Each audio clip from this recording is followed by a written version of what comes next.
ಸ್ಥಾಪನೆ ಮತ್ತು ಮತ್ಸ್ಯದರ್ಶಿನಿ ಕೇಂದ್ರಗಳ ವಿಸ್ತರಣೆ ಆಶಾದಾಯಕ ಬೆಳವಣಿಗೆ.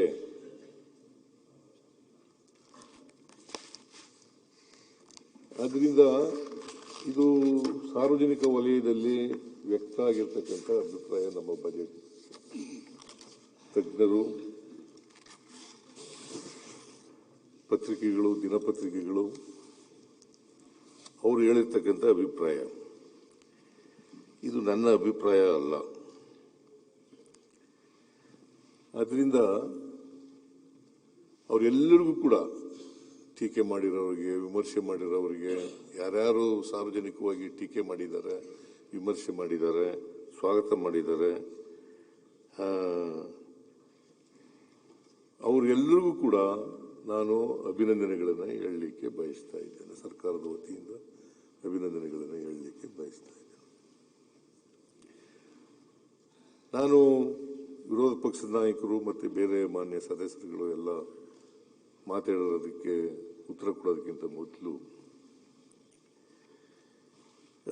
ಮೂಲಭೂತವಾದಂಥ ಫಂಡಮೆಂಟಲ್ಸ್, ಬಜೆಟ್ ಫಂಡಮೆಂಟಲ್ಸ್ನ ಹೇಳಲಿಕ್ಕೆ ಬಯಸ್ತಾ ಇದ್ದೇನೆ. ಮಾನ್ಯ ಅಧ್ಯಕ್ಷರೇ, 2026-27ನೇ ವರ್ಷದ ಆರ್ಥಿಕ ವರ್ಷದ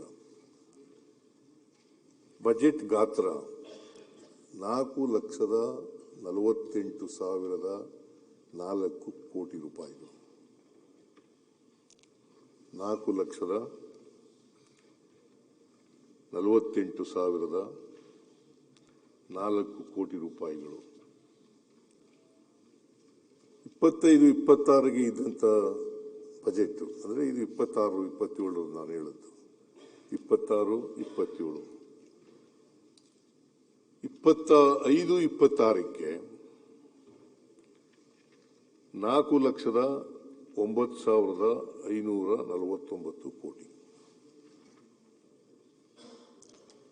ಅಂದ್ರೆ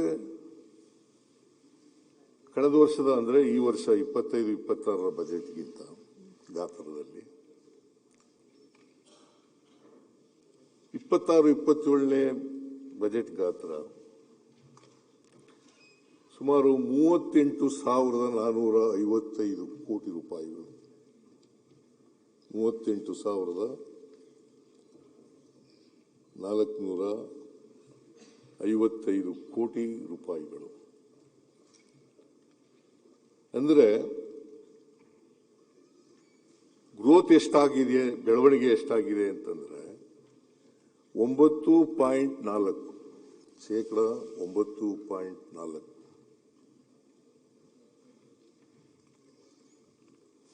ಆರ್ಥಿಕವಾಗಿ ಮುಗ್ಗಟ್ಟಿನಲ್ಲಿದ್ದರೆ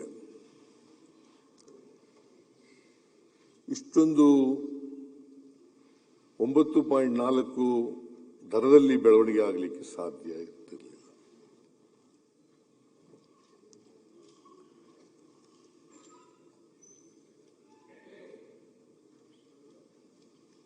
ಆದರೆ ಕೇಂದ್ರ ಸರ್ಕಾರದ ಬಜೆಟ್ ಜೊತೆ ಹೋಲಿಕೆ ಮಾಡಿ ನೋಡೋಣ. ಅದೆಷ್ಟು ಬೆಳವಣಿಗೆ ಆಗಿದೆ ಅಂತಂದ್ರೆ 5.6, ನಮ್ಮದು 9.4, ಅವ್ರದ್ದು 5.6. 2025-26ರಲ್ಲಿ 50,65,000 ಕೋಟಿ ಇತ್ತು.